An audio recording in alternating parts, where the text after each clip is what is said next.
فوراً آتی تھی، اپنے سر کا دوپٹہ نکالتی تھی، محمد کے زخموں کو صاف کرتی تھی، محمد کو تسلی دلاسا اور اطمینان دیتی تھی کہ یا رسول اللہ آپ ان حالات سے غمزدہ نہ ہو، اللہ آپ کو کامیابی سے ہمکنار کریں گے۔ یہ رسول اللہ صلی اللہ علیہ وسلم کی زندگی کے وہ ابتدائی حالات ہیں، اور مکے کے حالات اسی طرح کے تھے تو اللہ اپنے محبوب پر قرآن کی آیتیں نازل کرتے اور اپنے محبوب کو تسلی دلاسا دیتے، نبی کے حوصلے کو جوان رکھتے، ٹوٹنے نہیں دیتے تھے۔ ہوا ایسا کہ نبی علیہ السلام پر اللہ کی جانب سے اترنے والے وحی کا سلسلہ کچھ دنوں کے لیے موقوف ہو گیا، رک گیا۔ اور میں نے آپ کو بتایا کہ اللہ کے نبی کی عادت تھی کہ اتنی مخالفانہ ماحول کے اندر بھی ہر دوسرے دن تیسرے دن نبی علیہ السلام پہنچتے تھے اور لوگوں سے کہتے تھے، لوگوں میرے اللہ نے مجھ پر قرآن کا یہ حصہ نازل فرمایا، لیکن اب جب وحی کا سلسلہ رکا، موقوف ہوا، تو بہت دنوں تک اللہ کے نبی پر اللہ کے کلام کا کوئی حصہ نہیں آیا، تو اللہ کے نبی لوگوں کے درمیان پہنچ کر کوئی قرآن کا حصہ سنایا بھی نہیں۔ اب جب بہت دن ہو گئے تو مکے کے لوگ جو ہمیشہ نبی کی دل آزاری کی فکر میں رہتے تھے، نبی کو ستانا، نبی کو ٹف ٹائم دینا، نبی کو ٹارگٹ کرنا، جن لوگوں کی زندگی کا مقصد و مشغلہ بنا ہوا تھا، ان کے ہاتھ ایک بہانہ لگ گیا محمد صلی اللہ علیہ وسلم کو ستانے کا۔ انہوں نے کہا کہ لوگوں لگتا ایسا ہے کہ محمد کے رب نے محمد کو چھوڑ دیا ہے، لگتا ایسا ہے کہ محمد کے رب نے محمد کو چھوڑ دیا ہے۔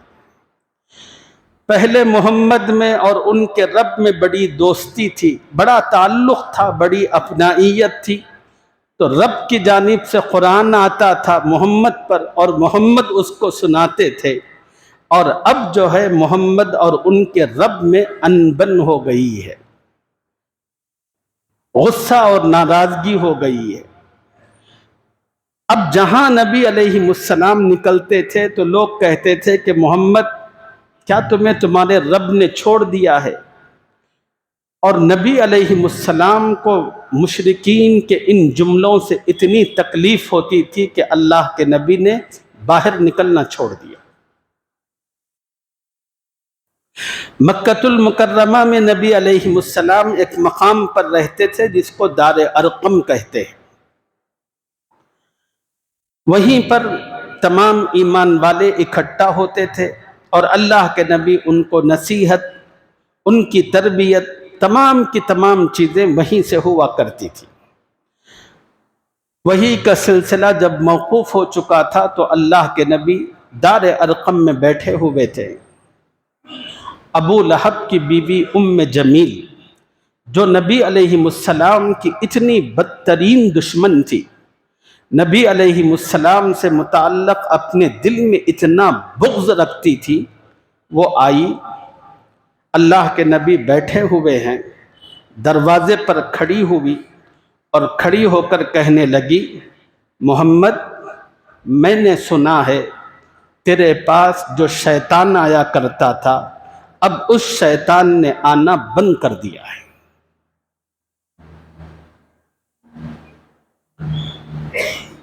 نبی علیہ السلام نے اس بد زبان بدبخت عورت کی سے یہ جملے سنے تو اللہ کے نبی کانپ اٹھے، نبی علیہ السلام زار و خطار رونے لگے، آپ کی آنکھیں آنسوؤں سے بھر آئی۔ اللہ کے نبی نے ٹوٹے دل غمزدگی کے ساتھ اپنی نگاہیں آسمان کی طرف اٹھائی اور کہا کہ اے میرے اللہ، کل تک لوگ محمد کے بارے میں کہتے تھے کہ محمد پاگل ہے، محمد دیوانہ ہے، محمد جادوگر ہے، محمد فلاں ہے۔ اے اللہ تیرے خاطر تیرے دین کے خاطر محمد سب کی باتوں کو سہتا تھا، محمد سب کی باتوں کو سنتا تھا۔ اے اللہ آج حد ہو گئی، محمد کے برداشت نے جواب دے دیا، دنیا تیرے بارے میں کہتی ہے اور تیرے بارے میں الزام لگاتی ہے، اے اللہ محمد میں اتنا حوصلہ نہیں ہے۔ یہی وہ کیفیات تھی اس خاتون کی زبان سے سن کر نبی کے سینے میں آئی، اور نبی نے انہی کیفیتوں کے ساتھ اپنی آنسو بری آنکھیں آسمان کی طرف اٹھائی۔ نبی کی آنکھیں جو آسمان کی طرف اس غمزدگی میں اٹھی تھیں، جھکنے بھی نہ پائی تھیں۔ اللہ نے جبرائیل امین سے کہا کہ جبرائیل جاؤ ہمارے محبوب کے پاس ہمارے اس پیغام کو لے کر سورۃ الضحیٰ کی شکل میں۔ تو جبرائیل امین نبی کی آنکھ پلک جھکنے سے پہلے عرش سے نکل کر رسول رحمت صلی اللہ علیہ وسلم کی خدمت اقدس میں پہنچے اور اللہ کا کلام سنانے لگے۔ والضحیٰ واللیل اذا سجا، والضحیٰ چاش کے وقت کی قسم، صبح کے وقت کی قسم، واللیل اذا سجا رات کی قسم جب وہ چھا جائے۔ اللہ تعالیٰ نے سورت کے مضامین کو بیان کرنے سے پہلے دو قسمیں کھائی، ایک قسم دن کی کھائی سورت سے متعلق، اور دوسری قسم اللہ تعالیٰ نے رات کی کھائی۔ یہ دو قسمیں اللہ نے کیوں کھائی؟ ان قسموں کو کھا کر اللہ کیا سمجھانا چاہتے ہیں؟ اپنے بندوں کو اللہ کیا پیغام دینا چاہتے ہیں؟ اللہ پیغام یہ دینا چاہتے ہیں ان دونوں قسموں کے ذریعے، اے میرے بندو صبح بھی تمہارے رب نے پیدا کی ہے، رات بھی تمہارے رب نے پیدا کی ہے، اور تمہارے رب نے رات اور صبح کا جو نظام اس دنیا میں برپا کر رکھا ہے وہ حکمتوں پر اور تمہاری مصلحتوں پر مبنی ہے۔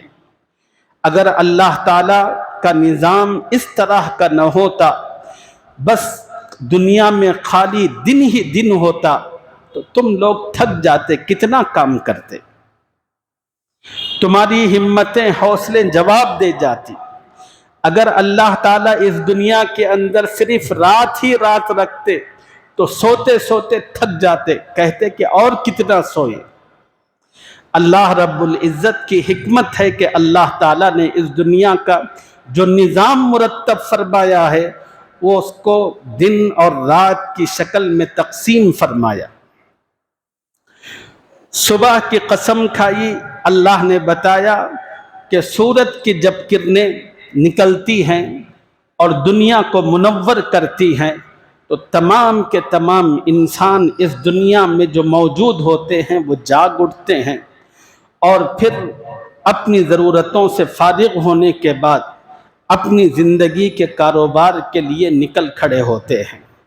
کوئی ملازمت کے لیے جاتا ہے، کوئی تجارت کے لیے جاتا ہے، کوئی کسی کام کے لیے جاتا ہے۔ کام کرنے کا یہ جو سلسلہ ہے وہ اس وقت تک برابر دنیا میں جاری رہتا ہے جب تک سورج اپنی روشنی ختم نہ کر دے، اور شام کا جب وقت ہونے لگتا ہے تو سورج جس تمتماہٹ کے ساتھ صبح طلوع ہوتا ہے، شام ہوتے ہوتے اس کی روشنی بھی ختم ہونے لگتی ہے، اور پھر مغرب کا جب وقت آتا ہے تو سورج کی روشنی مکمل ختم ہوتی ہے۔ سورج جب روشنی ختم ہوتی ہے تو پھر دنیا میں خود بخود آہستہ آہستہ اندھیرا چھانے لگتا ہے۔ یہ اللہ کی حکمت ہے، اللہ کا نظام ہے۔ دن خدا نے اس لیے رکھا تاکہ لوگ اس دن میں کام کریں، رات اللہ نے اس لیے رکھی تاکہ لوگ رات کے اندر آرام کریں، اور دن بھر کام کی جو تکان ہوئی ہے اس تکان کو اپنے اندر سے ختم کریں، پھر ریفریش ہوں، نئی قوت و طاقت لیں، اور پھر دوسرے دن جب صبح سورج کی کرنیں نمودار ہوں تو لوگ ایک نئی طاقت کے ساتھ باہر نکلیں، اس کے لیے اللہ نے یہ نظام رکھا ہے۔ اب ان قسموں کے ذریعے اللہ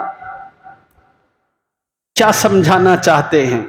اللہ سمجھانا چاہتے ہیں، اے نبی، اللہ کی جانب سے وحی قرآن پاک کی شکل میں جو آپ پر آتی ہے وہ دن کی طرح ہے۔ وحی الہی کے اور کلام الہی کے اس دنیا میں آنے سے پہلے دنیا کا حال یہ تھا کہ یہ دنیا تاریکی میں ڈوبی ہوئی تھی، جہالتوں کے اندر تھی، لوگوں کے پاس نہ اخلاق تھے، نہ کردار تھا، زندگی کی کسی چیز کا کوئی پتہ ہی نہیں تھا۔ دنیا کو روشنی ملی، دنیا کو اخلاق ملے، دنیا کو کردار ملے، دنیا کو خدا ملا، دنیا کو رسول ملا، یہ سب کے سب آپ کی وجہ سے ہے، وحی کی وجہ سے ہے۔ تو وحی الہی کا آنا یہ دن کی طرح ہے، اور وحی الہی کا رکنا یہ رات کی طرح ہے۔ وَالضُّحَىٰ وَاللَّيْلِ إِذَا سَجَىٰ،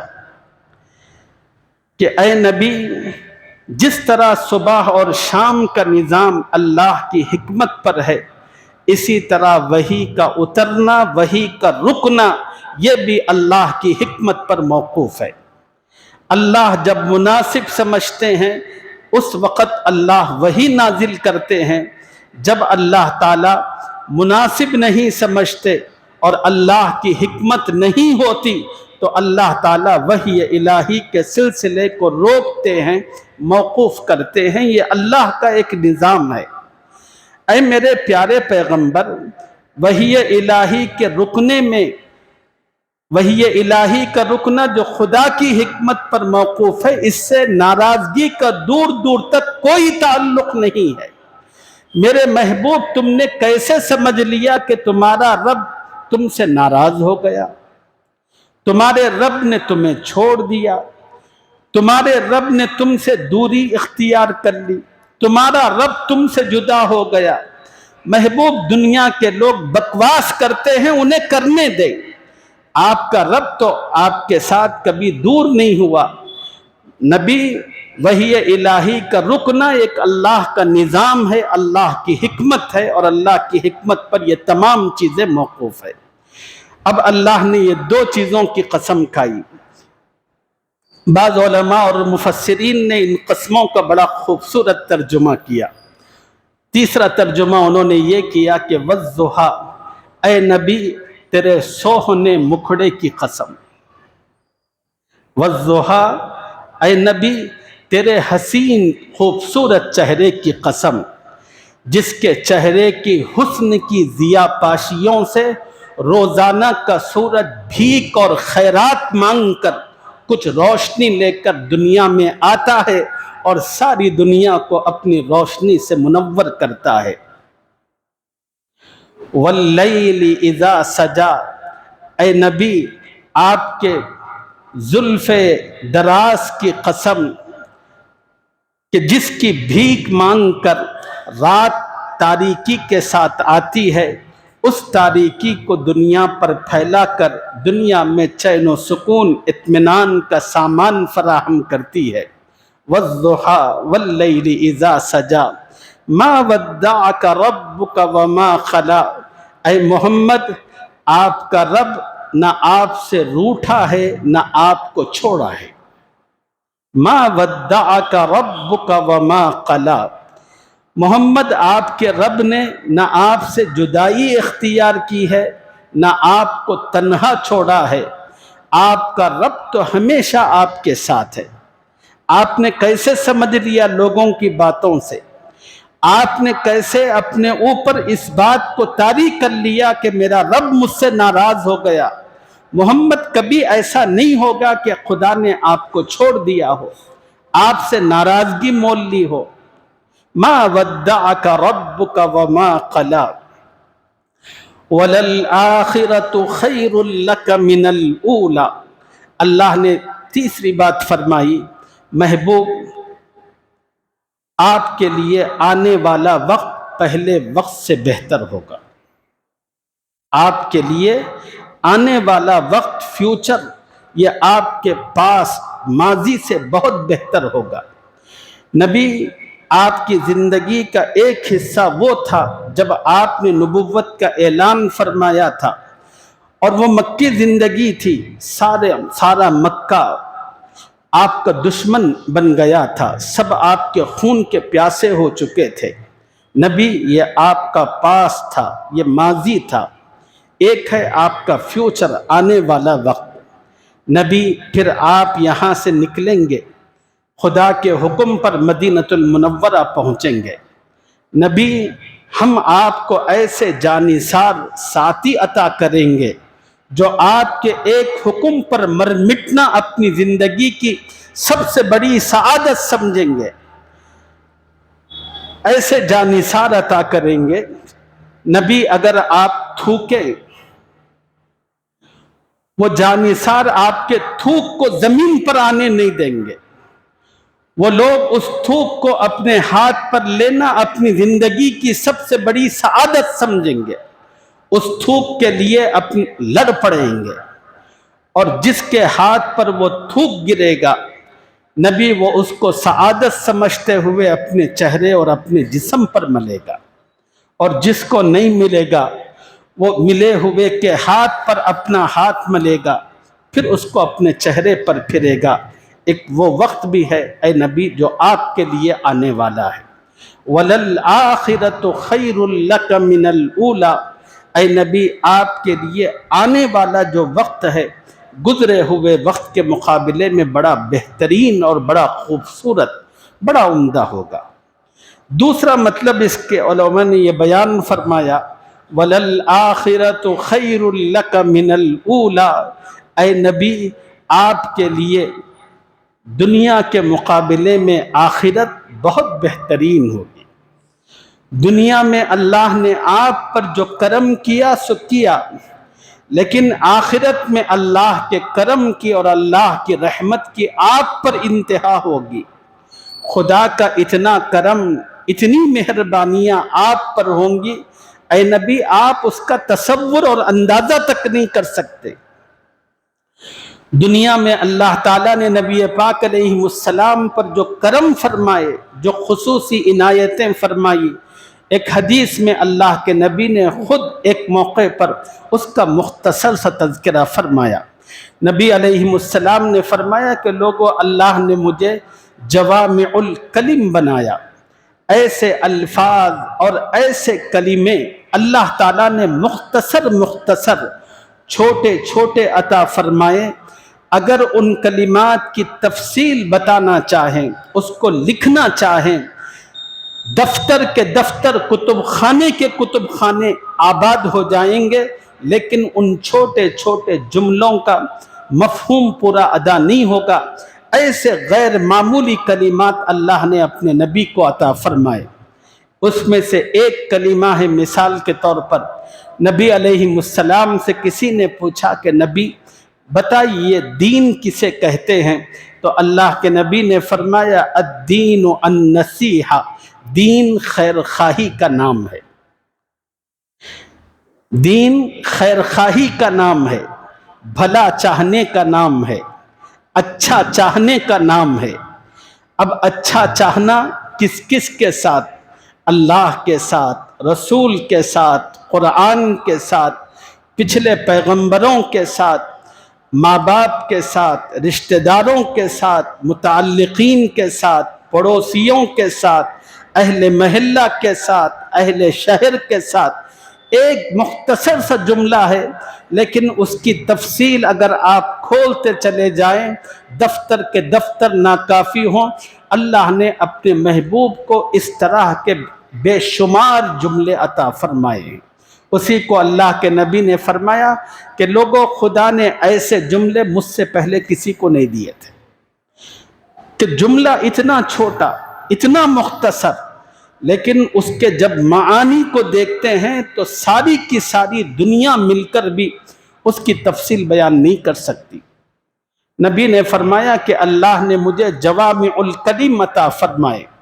پھر نبی علیہ السلام نے فرمایا کہ اللہ تعالیٰ نے 1 مہینے کی مسافت کا روب مجھے عطا فرمایا۔ یہ ابھی آپ کو سمجھ میں نہیں آیا ہوگا، اس کو سمجھنے کے لیے ایک مثال دیتا ہوں۔ جب وہ مثال سمجھ میں آئے گی تو پھر نبی پر خدا کا یہ انعام سمجھ میں آئے گا۔ ہمارا اپنا جو گھرانہ ہوتا ہے، ہمارا گھر ایک خاندان سے مربوط ہوتا ہے، اور خاندان کا جو سربراہ ہوتا ہے وہ ہمارے اپنے باپ ہوتے ہیں، ہمارے دادا ہوتے ہیں، اور خاندان کے جو سربراہ اور بڑے ہوتے ہیں ان کی بڑی عزت ہوتی ہے۔ ان کے تمام کی تمام بیٹے، ان کے تمام کے تمام بیٹیاں ان کے سامنے جھکے رہتے ہیں، اگرچہ کہ بیٹوں کی بھی شادیاں ہوتی ہیں، ان کے بھی بچے ہوتے ہیں، ان کے بچوں کی بھی شادیاں ہوتی ہیں، لیکن وہ کتنا بھی بڑا کیوں نہ ہو، وہ ان کا بیٹا ہوتا ہے، وہ کہتا ہے کہ ان کے سامنے بالکل دم نہیں مارتا۔ بیٹیوں کا یہی حال ہوتا ہے۔ جب وہ خاندان کا سربراہ باپ یا دادا کی شکل میں ہوتا ہے، اب اس میں کچھ باپ دادا ایسے ہوتے ہیں جو اپنے علم، اپنے تقوی، اپنے پرہیزگاری، اپنے اخلاق، اپنے معاملات کی روشنی میں ان کا بڑا وزن ہوتا ہے۔ اتنا بڑا وزن ہوتا ہے، اگر وہ کہیں موجود ہوں تو کسی کو چوں چرا کرنے کی مجال نہیں ہوتی۔ کسی بیٹے کو، کسی بیٹی کو ان کا رعب اتنا ہوتا ہے ان کی اچھائی کی وجہ سے، ایسا دبدبا ہوتا ہے کہ کوئی ان کی کسی بات سے اختلاف نہیں کرتا، سب خاموش، کوئی غلط حرکت ان کے سامنے نہیں ہوتی۔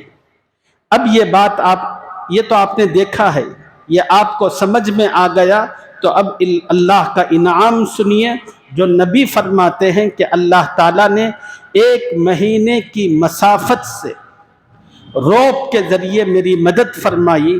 نبی جہاں بیٹھے ہوتے تھے وہاں سے کوئی آدمی گھوڑا لے کر 1 مہینے تک چلے، دن رات، اور 1 مہینے کے بعد جس مقام پر وہ پہنچے، چاروں طرف سراؤنڈنگ 1 مہینے کی مسافت، وہاں تک جتنے لوگ رہتے ہیں وہ سب کے سب نبی سے ڈرتے۔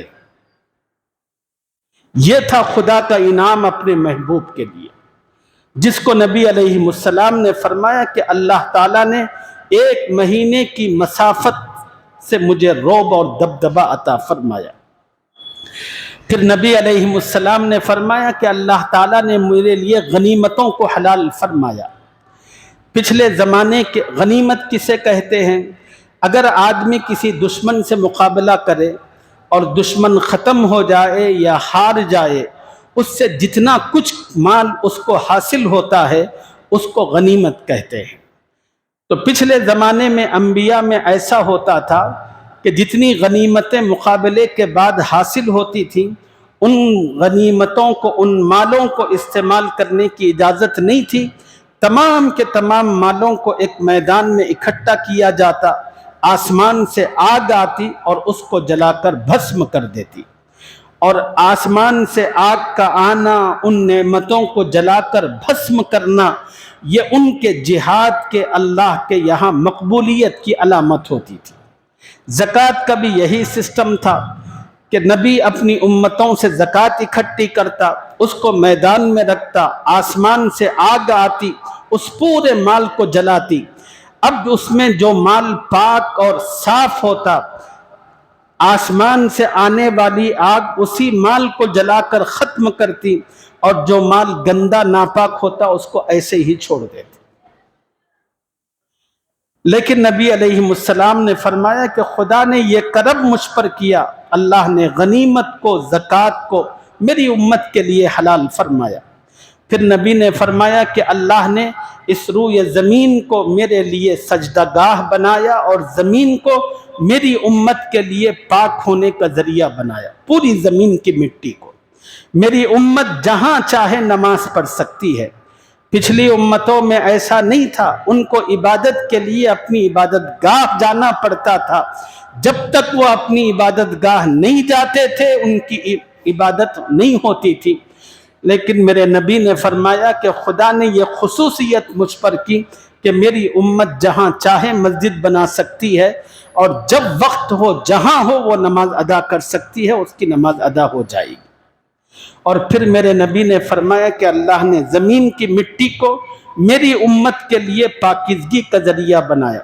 اللہ نے کہا کہ پاکیزگی پانی سے کرنی ہے، اگر پانی میسر نہ ہو تو اللہ نے کہا کہ تیمم کرو، کہیں سے بھی کر لو، اس سے آپ کو پاکیزگی حاصل ہوگی، طہارت ملے گی، پھر آپ نماز بھی پڑھ سکیں گے، غسل بھی کر سکیں گے۔ پھر نبی علیہ السلام نے فرمایا کہ اللہ تعالیٰ نے ساری دنیا کی طرف مجھے نبی اور رسول بنا کر بھیجا۔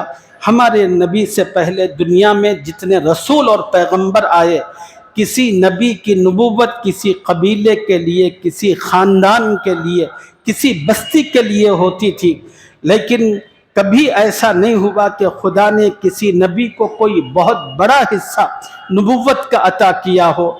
لیکن جب اللہ کے نبی خدا کے محبوب کی تشریف آوری ہوئی تو خدا نے کہا قل یا ایھا الناس انی رسول اللہ الیکم جمیعا، اے محمد کہو لوگوں سے، لوگوں مجھے اللہ نے تم سب کی طرف نبی اور رسول بنا کر بھیجا، پوری دنیا کے لیے، پورے ورلڈ کے لیے، بلکہ اپنی منصب نبوت سے لے کر صبح قیامت جس گھڑی واقع ہوگی اس پورے زمانے کے لیے اللہ تعالیٰ نے اپنے نبی کی نبوت رکھی اور اس کے دائرے کو اللہ نے اتنا بڑھایا۔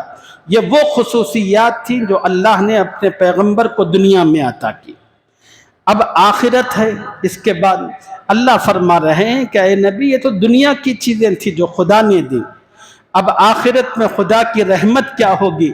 اللہ سارے پیغمبروں کو اور ان کی ساری امتوں کو آپ کے پیچھے اکٹھا کریں گے۔ نبی آپ دولہا ہوں گے، سب کے سب باراتی ہوں گے۔ نبی سب سے پہلے اللہ تعالیٰ اپنے حمد کی توفیق آپ کو عطا کریں گے۔ نبی قیامت کے دن اللہ سب سے پہلا جھنڈا آپ کو عطا کریں گے۔ نبی قیامت میں اللہ سب سے پہلے مقام محمود آپ کو عطا کریں گے۔ نبی قیامت میں سب سے پہلے اللہ سفارش کا حق آپ کو عطا کریں گے۔ نبی قیامت کے دن اللہ آپ کو حوض کوثر عطا فرمائیں گے۔ نبی اللہ تعالیٰ قیامت کے موقع پر سب سے پہلے آپ کو ہر مقام پر لے کر آئیں گے۔ نبی جنت میں سب سے پہلے خدا آپ کو داخل کریں گے۔ نبی علیہ السلام نے فرمایا کہ اللہ نے انبیاء پر جنت حرام فرما دی ہے جب تک محمد اس میں قدم نہ رکھے۔ اور پھر نبی نے فرمایا اللہ نے آدم سے لے کر عیسیٰ تک کی تمام امتوں پر جنت حرام کر دی ہے جب تک میری امت اس میں قدم نہ رکھے۔ یہ جو کچھ رحمتیں، برکتیں، سعادتیں ملی نبی کے صدقے اور قدموں کی برکت سے، اسی کو اللہ نے فرمایا وَلَلْآخِرَةُ خَيْرٌ لَكَ مِنَ الْأُولَى، اے نبی ہم نے آپ کے لیے آخرت کو دنیا سے بہتر رکھا ہے۔ پھر آگے کیا مضامین ہے انشاءاللہ اگلی جمعہ اس کی تفصیل آپ کی خدمت میں عرض کریں گے۔ اللہ مجھے اور آپ کو اپنے نبی کی سیرت سے جڑنے اور اس کو سمجھنے اور نبی کی عظمتوں کو اپنے دل و دماغ میں اتارنے، نبی کی زندگی کو اپنے لیے مشعل راہ بنانے اور آپ کے طریقوں پر عمل کرنے کی توفیق اور سعادت عطا فرمائے۔ وما علینا الا البلاغ وآخر دعوانا الحمد للہ رب